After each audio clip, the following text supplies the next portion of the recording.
नमस्कार। आज अक्षय तृतीया के पावन दिवस पर आप लोगों की हार्दिक शुभकामनाएं। आज ही के दिन परशुराम भगवान का प्राकट हुआ था तथा वृंदावन में बांके बिहारी के चरण दर्शन होते हैं। भगवान बद्री नारायण के पट खुलते हैं। वेद व्यास जी ने महाभारत लिखने का प्रारंभ आज ही के दिन शुरू किए थे। अक्षय तृतीया वैशाख मास के शुक्ल पक्ष की तृतीया तिथि को बनाया जाता है। इस दिन किया गया कोई भी कार्य अनंत गुना फल देता है। इस दिन गंगा स्नान और दान पुण्य का बहुत ज़्यादा महत्व है। आप तन मन धन से श्री कृष्ण के प्रति समर्पित हो, अपना कल्याण करें। लोगों में ज़्यादातर धारणा यह है कि सोने खरीदने से लक्ष्मी आती है, लेकिन ऐसा नहीं है। स्वर्ण दान का बहुत आज महत्व है। सामर्थ्य लोग सोने का दान करें। किसी भी समय भगवान के रूप, ध्यान और उनके गुण लीला मन में 1-2 घंटा रियलाइज करने का अभ्यास करते रहना होगा। भगवान तो सबके हृदय में निवास करते हैं, ये मानते हुए स्मरण करते रहने का प्रयास जारी रखना होगा। तीर्थ करने के लिए किसी स्थान पर जाने की जरूरत नहीं है। सबसे अच्छा और सबसे बड़ा तीर्थ आपका अपना मन है, जिसे विशेष रूप से शुद्ध किया गया हो। भागवत 3 स्कंद के 9वें अध्याय के 11वां श्लोक, जो चाहे रूप बना लो, भगवान का और मन से सेवा करो। बाकी समय अगर ऑफिस में हैं या दुकान पर काम कर रहे हैं, 2 सेकंड के लिए भगवान को ध्यान में लावें और मन में रियलाइज करें कि हमारे हृदय में भगवान बैठे हैं। चोरी चोरी रूप, ध्यान और नाम जप करते रहिए, फिर काम करते रहिए। ऐसा करने से बराबर फीलिंग होगा कि भगवान मेरे साथ में है और आपसे कुछ गलत काम नहीं होगा। अगर कहीं आप यात्रा पर हैं तो भगवान का रूप, ध्यान, नाम चोरी चोरी स्मरण करते रहिए, जिससे आपका मन शुद्ध होता जाएगा। बगल में लोग, ऐसा ना हो कि बगल में लोग आपको ध्यान करें, ये तो कहीं पागल तो नहीं है। ऐसा नहीं होना चाहिए। हम जो ये पूजा पाठ, जब तब गीता पाठ, रामायण पाठ, धार्मिक ग्रंथ पढ़ते हैं, इसमें समय बर्बाद मत कीजिए। हम तो अनंत जन्मों से यही करते आए हैं। कर्मेंद्री से किया हुआ वर्क का कोई फल नहीं मिलता। गौरांग महाप्रभु अष्टपदी में उपदेश दिया है, हे कृष्ण, वो दिन कब आएगा, यानी वो क्षण कब आएगा जब आपका नाम गुण लीला कीर्तन करते हुए आंखों में आंसू निकले। आंसू बहाना होगा। आंसू बहाने से अंतःकरण शुद्ध होगा और आपके अंदर का अहंकार हट जाएगा, फिर भगवान का निवास हो जाएगा। यह बात शंकराचार्य ने मानी है।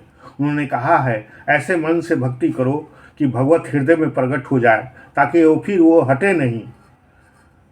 विवेक चूड़ामणि में कहा गया है, केवल भक्ति से ही भगवत प्राप्ति होगी। शंकराचार्य ने अपने माँ को भी उपदेश दिया था, पहले श्री कृष्ण की भक्ति करो।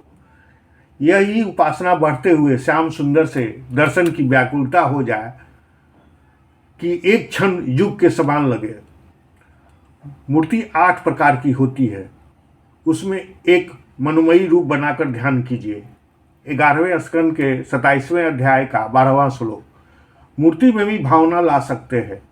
भगवान ने कानून बनाया, जो जीव जिस भाव से, जितनी मात्रा में मुझे प्यार करता है, मैं उससे उसी भाव से उतनी मात्रा में प्यार करता हूँ। लेकिन जब गोपी प्रेम का नंबर आया तो बताओ, गोपियाँ की जितना प्रेम करती हो उतना तुम कर सकते हो। तब ठाकुर जी सोचते रह गए और तब बोले कि गोपियों के ऋण से मैं उऋण नहीं हो सकता। मैं सबके प्रेम का बदला प्रेम से दे सकता हूँ, पर गोपी के प्रेम का बदला मैं नहीं दे सकता। देवताओं के उम्र से भी उऋण नहीं हो सकता। भागवत में प्रेम 5 प्रकार के बताए गए हैं। शांत भाव के प्रेम, दास भाव के प्रेम, सखा भाव के प्रेम, वात्सल्य भाव के प्रेम और 5वां माधुर भाव का गोपी प्रेम। माधुर भाव का गोपी प्रेम यह सबसे ऊंचा माना गया है। कलयुग में भागवत प्राप्ति बहुत आसान माना गया है।